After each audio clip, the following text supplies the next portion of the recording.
Hello, everyone. I'm Matthew Allen, and welcome back to What a Book. Today, we continue on through Chapter 5 of It. The Barrens were no mystery to Bill. He had played here a lot this spring, sometimes with Richie, more frequently with Eddie, sometimes all by himself. He had by no means explored the whole area, but he could find his way back to Kansas Street from the Kundiskeg with no trouble, and now did. He came out at a wooden bridge where Kansas Street crossed one of the little no-name streams that flowed out of the dairy drainage system and into the Kundiskeg down below. Silver was stashed under this bridge, his handlebars tied to one of the bridge supports with a hank of rope to keep his wheels out of the water.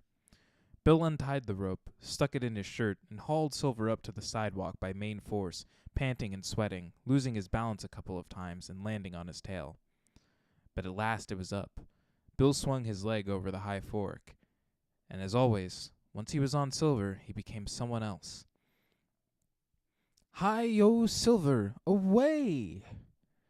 The words came out deeper than his normal speaking voice. It was almost the voice of the man he would become. Silver gained speed slowly, the quickening clickety-clack of the bicycle playing cards clothespins to the spokes marking the increase. Bill stood on the pedals, his hands clamped on the bike grips with the wrists turned up. He looked like a man trying to lift a stupendously heavy barbell. Cords stood out on his neck. Veins pulsed in his temples. His mouth was turned down in a trembling sneer of effort as he fought the familiar battle against weight and inertia, bursting his brains to get Silver moving. As always, it was worth the effort. Silver began to roll along more briskly. Houses slid past smoothly instead of just poking by. On his left, where Kansas Street crossed Jackson, the unfettered Kundiskeg became the canal. Past the intersection, Kansas Street headed swiftly downhill towards Center and Main, Derry's business district. Streets crossed frequently here, but they were all stop-signed in Bill's favor, and the possibility that a driver might one day blow by one of these stop signs and flatten him to a bleeding shadow on the street had never crossed Bill's mind. It is unlikely he would have changed his ways even if it had. He might have done so either earlier or later in his life, but this spring and early summer had been a strange, thundery time for him. Ben would have been astounded if someone were to ask him if he was lonely. Bill would have been likewise astounded if someone asked him if he was courting death. "Of course not," he would have responded immediately and indignantly. But that did not change the fact that his runs down Kansas Street to town had become more and more like bonsai charges as the weather warmed. This section of Kansas Street was known as Up Mile Hill. Bill took it at full speed, bent over Silver's handlebars to cut down the wind resistance, one hand poised over the cracked rubber bulb of his ooga horn to warn the unwary, his red hair blowing back from his head in a rippling wave. The click of the playing cards had mounted to a steady roar. The effortful sneer had become a big goofball grin.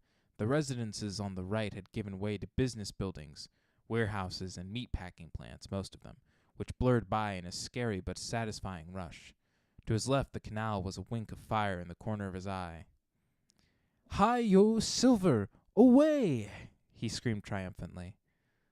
Silver flew over the first curbing, and as they almost always did at that point, his feet lost contact with the pedals. He was freewheeling now, wallowing in the lap of whatever god has been appointed the job of protecting small boys. He swerved into the street, doing maybe 15 miles an hour over the posted speed of 25. It was all behind him now. His stutter, his dad's blank, hurt eyes as he puttered around his garage workshop, the terrible sight of the dust on the closed piano cover upstairs, dusty because his mother didn't play anymore. The last time had been at George's funeral, 3 Methodist hymns. George going out into the rain, wearing his yellow slicker, carrying the newspaper boat with its glaze of paraffin. Mr. Gardner coming up the street 20 minutes later with his body wrapped in a blood-stained quilt, his mother's agonized shriek. All behind him. He was the Lone Ranger. He was John Wayne. He was Bo Diddley. He was anybody he wanted to be and nobody who cried and got scared and wanted his mother. Silver flew, and stuttering Bill Denbrough flew with him. Their gantry-like shadow fled behind them. They raced down Up Mile Hill together. The playing cards roared.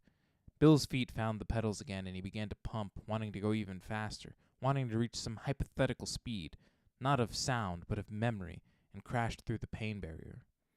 He raced on, bent over his handlebars. He raced to beat the devil. The 3-way intersection of Kansas, Center, and Main was coming up fast. It was a horror of one-way traffic and conflicting signs and stoplights which were supposed to be timed but really weren't. The result, a Dairy News editorial had proclaimed the year before, was a traffic rotary conceived in hell. As always, Bill's eyes flicked right and left, fast, gauging the traffic flow, looking for the holes.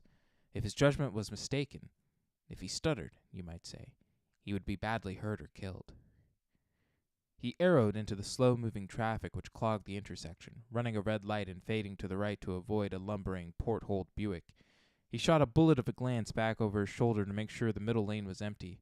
He looked forward again and saw that in roughly 5 seconds he was going to crash into the rear end of a pickup truck that had stopped squarely in the middle of the intersection, while the Uncle Ike type behind the wheel craned his neck to read all the signs and make sure he hadn't taken a wrong turn and somehow ended up in Miami Beach.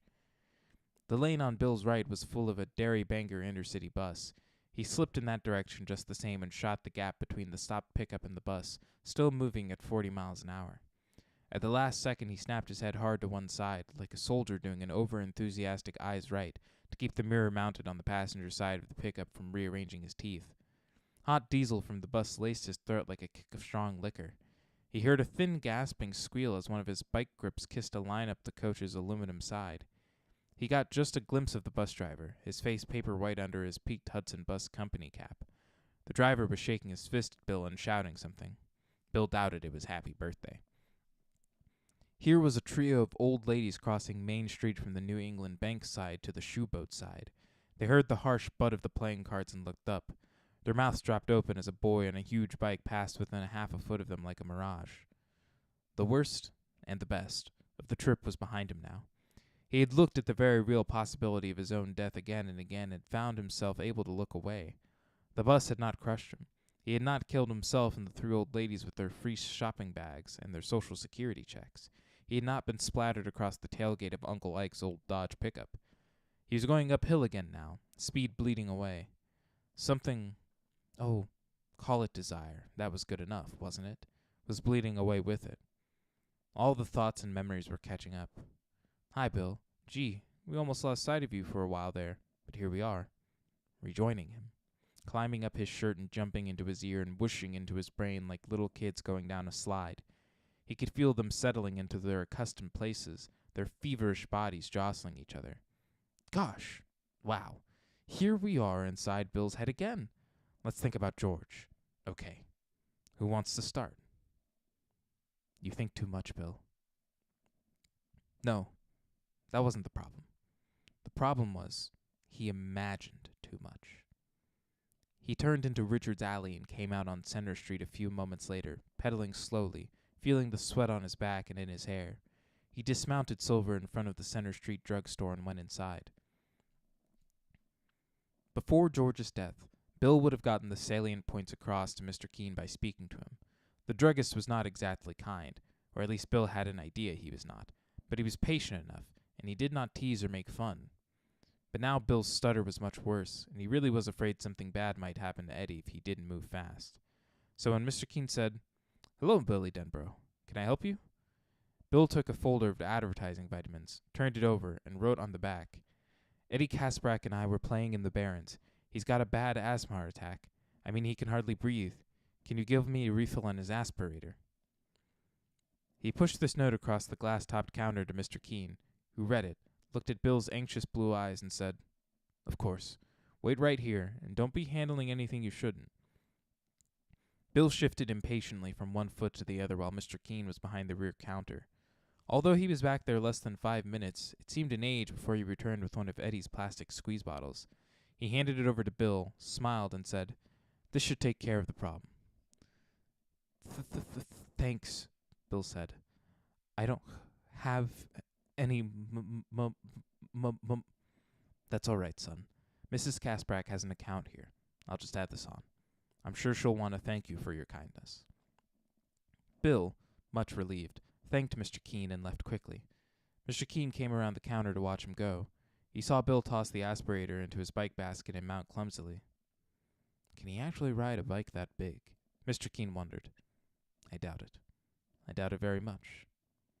But the Denbrough kid somehow got it going without falling on his head, and pedaled slowly away. The bike, which looked to Mr. Keene like somebody's idea of a joke, wobbled madly from side to side. The aspirator rolled back and forth in the basket. Mr. Keene grinned a little. If Bill had seen that grin, it might have gone a good way toward confirming his idea that Mr. Keene was not exactly one of the world's champion nice guys. It was sour, the grin of a man who has found much to wonder about but almost nothing to uplift in the human condition. Yes, he would add Eddie's asthma medication to Sonia Kasprak's bill, and as always she would be surprised, and suspicious rather than grateful, at how cheap the medication was. Other drugs were so dear, she said. Mrs. Kasprak, Mr. Keene knew, was one of those people who believed nothing cheap could do a person much good. He could really have soaked her for her son's hydroxmist, and there had been times where he had been tempted. But why should he make himself a party to the woman's foolishness? It wasn't as though he were going to starve. Cheap? Oh my, yes. Hydroxmist, administer as needed, typed neatly on the gummed label he pasted on each aspirator bottle, was wonderfully cheap, but even Mrs. Kasprak was willing to admit that it controlled her son's asthma quite well in spite of that fact. It was cheap because it was nothing but a combination of hydrogen and oxygen, with a dash of camphor added to give the mist a faint medicinal taste. In other words, Eddie's asthma medicine was tap water. It took Bill longer to get back, because he was going uphill. In several places he had to dismount and push Silver. He simply didn't have the muscle power necessary to keep the bike going up more than mild slopes. By the time he had stashed his bike and made his way back to the stream, it was 4:10. All sorts of black suppositions were crossing his mind. The Hanscom kid would have deserted, leaving Eddie to die, or the bullies could have backtracked and beaten the shit out of both of them. Or, worst of all, the man whose business was murdering kids might have gotten one or both of them, as he had gotten George. He knew there had been a great deal of gossip and speculation about that.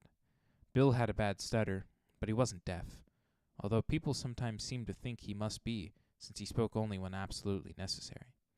Some people felt that the murder of his brother wasn't related at all to the murders of Betty Ripson, Cheryl LaMonica, Matthew Clements, and Veronica Grogan. Others claimed that George, Ripson, and LaMonica had been killed by one man, and the other two were the work of a copycat killer. A third school of thought held that the boys had been killed by one man, the girls by another. Bill believed they had all been killed by the same person, if it was a person. He sometimes wondered about that, as he sometimes wondered about his feelings concerning Derry this summer. Was it still the aftermath of George's death, the way his parents seemed to ignore him now, so lost in their grief over their younger son that they couldn't see the simple fact that Bill was still alive and might be hurting himself?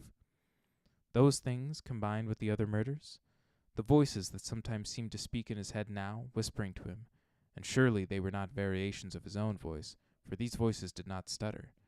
They were quiet, but they were sure, advising him to do certain things, but not others.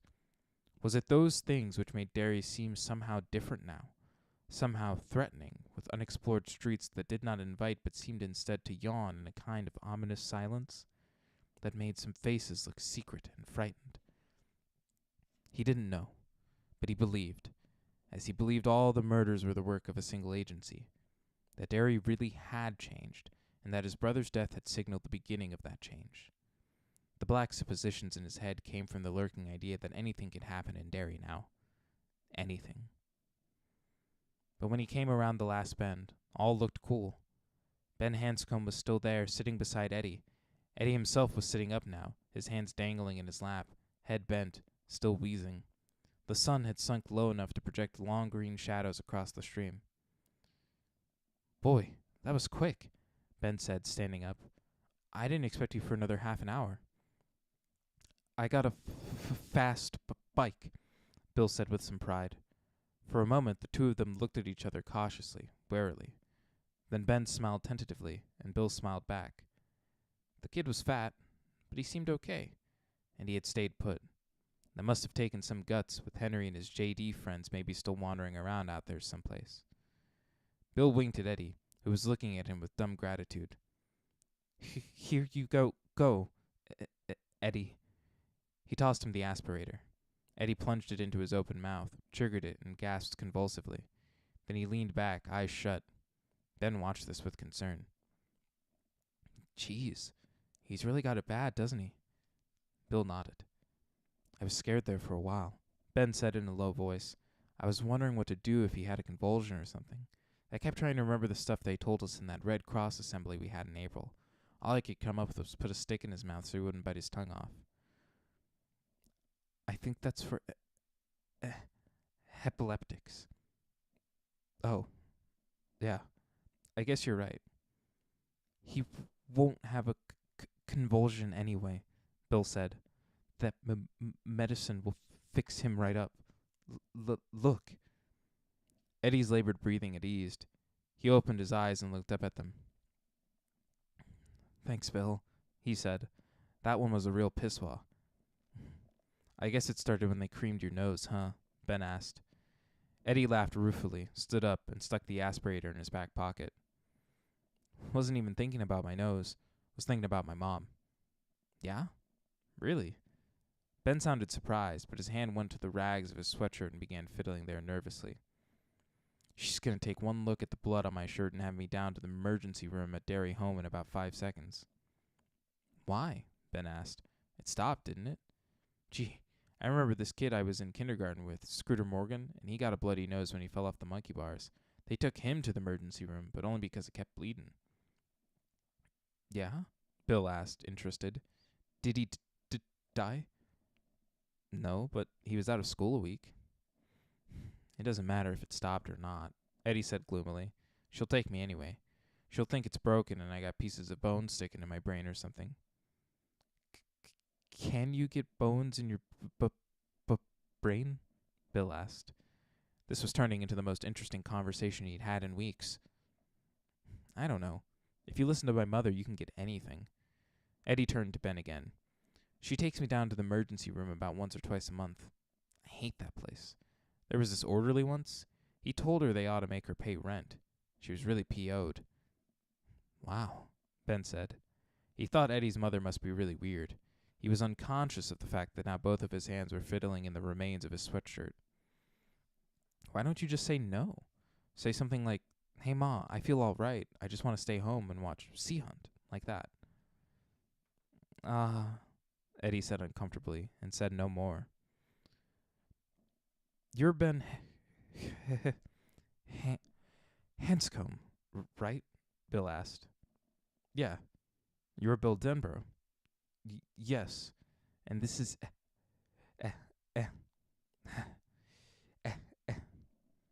Eddie Kasprak, Eddie said. I hate it when you stutter my name, Bill. You sound like Elmer Fudd. Sorry. Well, I'm pleased to meet you both, Ben said. It came out sounding pursy and a little lame. A silence fell amid the three of them. It was not an entirely uncomfortable silence. In it, they became friends. Why were those guys chasing you? Eddie asked at last. They're always chasing someone, Bill said. I hate those fuckers. Ben was silent a moment, mostly in admiration, before Bill's use of what Ben's mother sometimes called the really bad word. Ben had never said the really bad word out loud in his whole life, although he had written it, in extremely small letters, on a telephone pole the Halloween before last. Bowers ended up sitting next to me during the exams, Ben said at last. He wanted to copy off my paper. I wouldn't let him. You must want to die young, kid, Eddie said admiringly. Stuttering Bill burst out laughing. Ben looked at him sharply, decided he wasn't being laughed at, exactly. It was hard to say how he knew it, but he did, and grinned. I guess I must, he said. Anyway, he's got to take summer school, and he and those other two guys were laying for me, and that's what happened. You look like they killed you, Bill said. I fell down here from Kansas Street, down the side of the hill. He looked at Eddie. I'll probably see you in the emergency room now that I think about it. When my mom gets a look at my clothes, she'll put me there. Both Bill and Eddie burst out laughing this time, and Ben joined them. It hurt his stomach to laugh, but he laughed anyway, shrilly and a little hysterically. Finally, he had to sit down on the bank, and the plopping sound his butt made when it hit the dirt got him going all over again. He liked the way his laughter sounded with theirs. It was a sound he had never heard before. Not mingled laughter. He had heard that lots of times, but mingled laughter of which his own was a part. He looked up at Bill Denborough. Their eyes met, and that was all it took to get both of them laughing again. Bill hitched up his pants, flipped up the collar of his shirt, and began to slouch around in a kind of moody, hooty strut. His voice dropped down low, and he said, "I'm gonna kill ya, kid. Don't give me no crap. I'm dumb, but I'm big. I can crack walnuts with my forehead. I can piss vinegar and shit cement. My name's Honey Bunch Bowers, and I'm the boss prick around these here dairy parts." Eddie had collapsed to the stream bank now and was rolling around, clutching his stomach and howling. Ben was doubled up, head between his knees, tears sprouting from his eyes, snot hanging from his nose in long white runners, laughing like a hyena. Bill sat down with them, and little by little the three of them quieted. "There's one really good thing about it," Eddie said presently. "If Bowers is in summer school, we won't see him much down here." "You play in the Barrens a lot?" Ben asked. It was an idea that never would have crossed his own mind in 1,000 years. Not with the reputation the Barrens had. But now that he was down here, it didn't seem bad at all. In fact, this stretch of the low bank was very pleasant as the afternoon made its slow way toward dusk. Sure, it's neat. Mostly nobody bothers us down here. We goof off a lot. Bowers and those other guys don't come down here anyway." "You and Eddie?" R- r- r- Bill shook his head. His face knotted up like a wet dish rag when he stuttered. Ben noticed, and suddenly an odd thought occurred to him. Bill hadn't stuttered at all when he was mocking the way Henry Bowers talked. "Richie," Bill exclaimed now, paused a moment, and then went on. "Richie Tozer usually comes down too, but him and his dad were going to clean out their attic," Eddie translated, and tossed a stone into the water. Plonk. "Yeah, I know him," Ben said. "You guys come down here a lot, huh?" The idea fascinated him. It made him feel a stupid sort of longing as well. Pretty much," Bill said. "Why don't you come back down tomorrow? Me and Eddie were trying to make a dam." Ben could say nothing. He was astounded not only by the offer, but by the simple and unstudied casualness with which it had come. "Maybe we ought to do something else," Eddie said. "The dam wasn't working so hot anyway." Ben got up and walked down to the stream, brushing the dirt from his huge hams. There were still matted piles of small branches at either side of the stream, but anything else they had put together had washed away. "You ought to have some boards," Ben said. "Get boards and put 'em in a row, facing each other, like the bread of a sandwich." Bill and Eddie were looking at him, puzzled. Ben dropped to one knee. "Look," he said. "Boards here and here. You stick them in the stream bed facing each other, okay? Then, before the water can wash them away, you fill up the space between them with rocks and sand." We, Bill said. "Huh? We do it." "Oh," Ben said, feeling and looking, he was sure, extremely stupid. But he didn't care if he looked stupid because he suddenly felt very happy. He couldn't even remember the last time he felt this happy. "Yeah, we. Anyway, if we fill up the space in between with rocks and stuff, it'll stay. The upstream board will lean back against the rocks and dirt as the water piles up. The second board would tilt back and wash away after a while, I guess. But if we had a third board, well, look." He drew in the dirt with a stick. Bill and Eddie Caspack leaned over and studied this little drawing with sober interest. "You ever built a dam before?" Eddie asked. His tone was respectful, almost awed. "Nope." "Then how do you know this will work?" Ben looked at Bill, puzzled. "Sure it will," he said. "Why wouldn't it?" "But how do you know?" Bill asked. Ben recognized the tone of the question as one not of sarcastic disbelief but honest interest. "How can you tell?" "I just know," Ben said. He looked down at his drawing in the dirt again as if to confirm it to himself. He had never seen a coffer dam in his life, either in diagram or in fact, and had no idea that he had just drawn a pretty fair representation of one. "Okay," Bill said, and clapped Ben on the back. "See you Tomorrow. What time? Me and Eddie get here by 8:30 or so. If me and my mom aren't still waiting at the emergency room, Eddie said, and sighed. I'll bring some boards, Ben said. This old guy in the next block's got a bunch of them. I'll hawk a few. Bring some supplies too, Eddie said. Stuff to eat, like sandwiches, ring dings, stuff like that. Okay. You got any guns? I got my Daisy air rifle, Ben said. My mom gave it to me for Christmas, but she gets mad if I shoot it off in the house.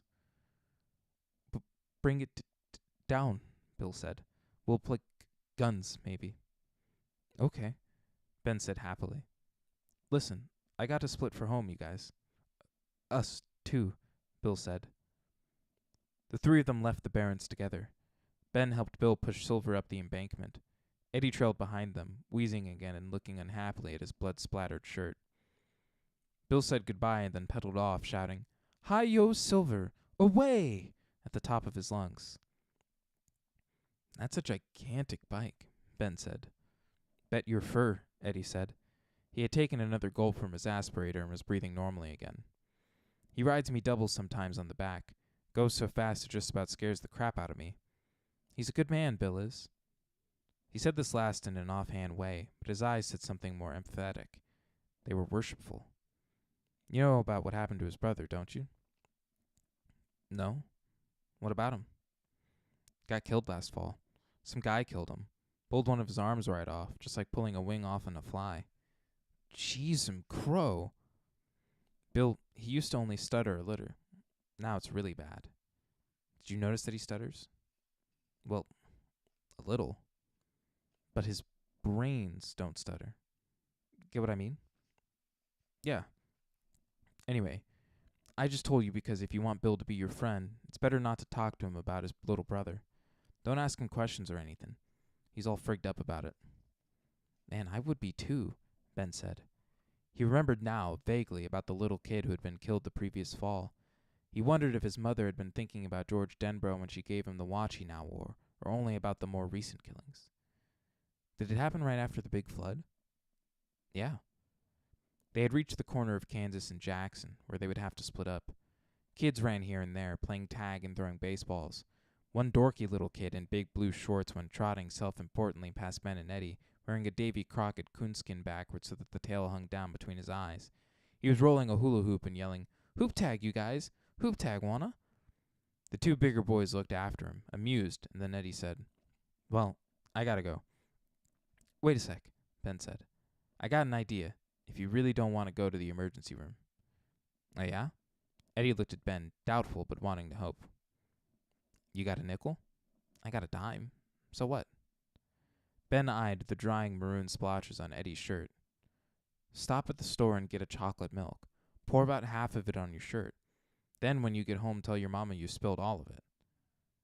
Eddie's eyes brightened. In the 4 years since his dad had died, his mother's eyesight had worsened considerably. For reasons of vanity, and because she didn't know how to drive a car, she refused to see an optometrist and get glasses. Dried blood stains and chocolate milk stains looked about the same. Maybe that might work, he said. Just don't tell her it was my idea if she finds out. I won't, Eddie said. See you later, alligator. Okay. No, Eddie said patiently. When I say that, you're supposed to say, after a while, crocodile. Oh. After a while, crocodile. You got it, Eddie smiled. You know something? Ben said. You guys are really cool. Eddie looked more than embarrassed. He looked almost nervous. Bill is, he said, and started off. Ben watched him go down Jackson Street and then turn toward home. 3 blocks up the street he saw 3 all too familiar figures standing at the bus stop on the corner of Jackson and Main. They were mostly turned away from Ben, which was damned lucky for him. He ducked behind a hedge, his heart beating hard. 5 minutes later, the Derry Newport Haven interurban bus pulled up. Henry and his friends pitched their butts into the street and swung aboard. Ben waited until the bus was out of sight and then hurried home. That night, a terrible thing happened to Bill Denbrough. It happened for the second time. His mom and dad were downstairs watching TV, not talking much, sitting at either end of the couch like bookends. There had been a time when the TV room opening off the kitchen would have been full of talk and laughter, sometimes so much of both you couldn't hear the TV at all. "Shut up, Georgie," Bill would roar. "Stop hogging all the popcorn and I will," George would return. "Ma, make Bill give me the popcorn." "Bill, give him the popcorn." "George, don't call me Ma. Ma's the sound a sheep makes." Or his dad would tell a joke and they would all laugh, even Mom. George didn't always get the jokes, Bill knew, but he laughed because everyone else was laughing. In those days, his mom and dad had also been bookends on the couch, but he and George had been the books. Bill had tried to be a book between them while they were watching TV since George's death, but it was cold work. They sent the cold out from both directions, and Bill's defroster was simply not big enough to cope with it. He had to leave because that kind of cold always froze his cheeks and made his eyes water. "Want to hear a joke I heard today in school?" He had tried once, some months ago. Silence from them. On television, a criminal was begging his brother, who was a priest, to hide him. Bill's dad glanced up from the True he was looking at and glanced at Bill with mild surprise. Then he looked back down at the magazine again. There was a picture of a hunter sprawled in a snowbank and staring up at a huge snarling polar bear. "Mauled by the killer from the White Waste" was the name of the article. Bill had thought, "I know where there's some white waste. Right between my dad and Mom on this couch." His mother had never looked up at all. "It's about how many Frenchmen it takes to screw in a light bulb." Bill plunged ahead. He felt a fine mist of sweat spring out upon his forehead, as it sometimes did at school when he knew the teacher had ignored him as long as she safely could and must soon call on him. His voice was too loud, but he couldn't seem to lower it. The words echoed in his head like crazy chimes, echoing, jamming up, spilling out again. "Do you know how many?" "One to hold the bulb and 4 to turn the house," Zach Denbrough said absently, and turned the page of his magazine. "Did you say something, dear?" his mother asked, and on 4-Star Playhouse the brother who was a priest told the brother who was a hoodlum to turn himself in and pray for forgiveness. Bill sat there, sweating but cold. So cold. It was cold because he wasn't really the one book between these two ends. Georgie was still there, only now it was a Georgie he couldn't see, a Georgie who never demanded the popcorn or hollered that Bill was pinching. This new version of Georgie never cut up Dickens. It was a one-armed Georgie. He was palely, thoughtfully silent in the Motorola's shadowy white and blue glow, and perhaps it was not from his parents but from George that the big chill was really coming. Perhaps it was George who was the real killer from the White Waste. Finally, Bill had fled from that cold, invisible brother and into his room, where he lay face down on his bed and cried into his pillow. George's room was just as it had been on the day he died. Zach had put a bunch of George's toys into a carton one day about 2 weeks after he was buried, meaning them for the Goodwill or the Salvation Army or someplace like that, Bill supposed. Sharon Denbrough had spotted him coming out with the box in his arms, and her hands had flown to her head like startled white birds and plunged themselves deep into her hair where they locked themselves into pulling fists. Bill had seen this and had fallen against the wall, the strength suddenly running out of his legs. His mother looked as mad as Elsa Lanchester in The Bride of Frankenstein. "Don't you dare take his things," she had screeched. Zach flinched and then took the box of toys back into George's room without a word. He even put them back in exactly the same places from which he had taken them. Bill came in and saw his father kneeling by George's bed, which his mother still changed, although only once a week now instead of twice, with his head on his hairy, muscular forearms. Bill saw his father was crying, and this increased his terror. A frightening possibility suddenly occurred to him. Maybe sometimes things didn't just go wrong and then stop. Maybe sometimes they just kept going wronger and wronger until everything was totally fucked up. "Dad." "Go on, Bill," his father said. His voice was muffled and shaking. His back went up and down. Bill badly wanted to touch his father's back, to see if perhaps his hands might be able to still that restless heaving. He did not quite dare. "Go on, buzz off." He left and went creeping along the upstairs hall, hearing his mother doing her own crying down in the kitchen. The sound was shrill and helpless. Bill thought, why are they crying so far apart? And then he shoved the thought away. On the first night of summer vacation, Bill went into Georgie's room. His heart was beating heavily in his chest, and his legs felt stiff and awkward with tension. He came to George's room often, but that didn't mean he liked it in here. The room was so full of George's presence that it felt haunted. He came in and couldn't help thinking that the closet door might creak open at any moment, and there would be Georgie among the shirts and pants still neatly hung in there. A Georgie dressed in a rain slicker covered with red splotches and streaks, a rain slicker with one dangling yellow arm. George's eyes would be blank and terrible, the eyes of a zombie in a horror movie. When he came out of the closet, his galoshes would make squishy sounds as he walked across the room toward where Bill sat on his bed, a frozen block of terror. If the power had gone out some evening while he sat here on George's bed, looking at the pictures on George's wall or the models on top of George's dresser, he felt sure a heart attack, probably fatal, would ensue in the next 10 seconds or so. But he went anyway. Warring with his terror of George the ghost was a mute and grasping need, a hunger to somehow get over George's death and find a decent way to go on. Not to forget George, but somehow to find a way to make him not so fucking gruesome. He understood that his parents were not succeeding very well with that, and if he was going to do it for himself, he would have to do it by himself. Nor was it just for himself that he came. He came for Georgie as well. He had loved George, and for brothers they had gotten along pretty well. Oh, they had their pissy moments. Bill giving George a good old Indian rope burn, George tattling on Bill when Bill snuck downstairs after lights out and ate the rest of the lemon cream frosting. But mostly they got along. Bad enough that George should be dead. For him to turn George into some kind of horror monster, that was even worse. He missed the little kid, that was the truth. Missed his voice, his laughter. Missed the way George's eyes sometimes tipped confidently up to his own, sure that Bill would have whatever answers were required. And one surpassingly odd thing. There were times when he felt he loved George best in his fear, because even in his fear, his uneasy feelings that a zombie George might be lurking in the closet or under the bed, he could remember loving George better in here, and George loving him. In his effort to reconcile these two emotions, his love and his terror, Bill felt that he was closest to finding where final acceptance lay. These were not things of which he could have spoken. To his mind, the ideas were nothing but an incoherent jumble, but his warm and desiring heart understood, and that was all that mattered. Sometimes he looked through George's books. Sometimes he sifted through George's toys. He hadn't looked in George's photograph album since last December. Now, on the night after meeting Ben Hanscom, Bill opened the door of George's closet, steeling himself as always to meet the sight of Georgie himself, standing in his bloody slicker amid the hanging clothes, expecting as always to see one pallid, fish-fingered hand come pistoning out of the dark to grip his arm, and took the album down from the top shelf. My photographs, the gold script on the front read. Below, scotch taped on, the tape was now slightly yellow and peeling, the carefully printed words, George Elmer Denbrough, age 6.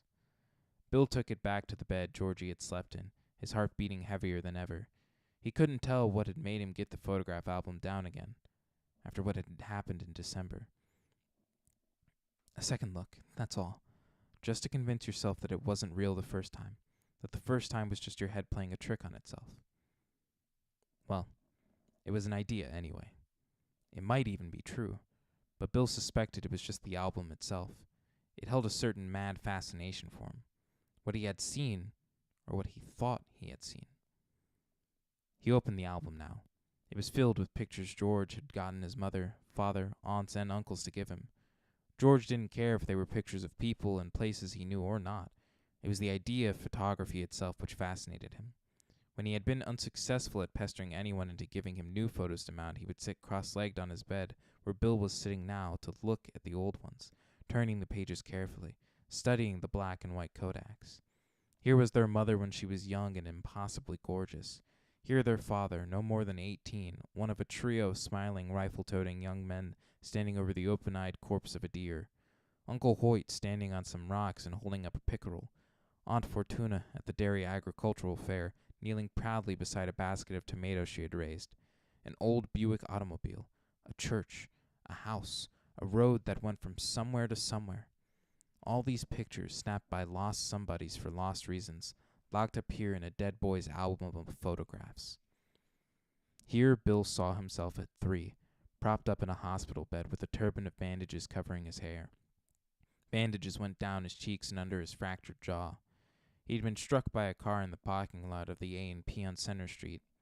He remembered very little of his hospital stay, only that they had given him ice cream milkshakes through a straw and his head had ached dreadfully for 3 days. Here was the whole family on the lawn of the house, Bill standing by his mother and holding her hand, and George, only a baby, sleeping in Zach's arms. And here, it wasn't the end of the book, but it was the last page that mattered because the following ones were all blank. The final picture was George's school picture, taken in October of last year, less than 10 days before he died. In it, George was wearing a crew-neck shirt. His flyaway hair was slicked down with water. He was grinning, revealing 2 empty slots in which new teeth would never grow. Unless they kept on growing after you die, Bill thought, and shuddered. He looked at the picture fixedly for some time and was about to close the book when what had happened in December happened again.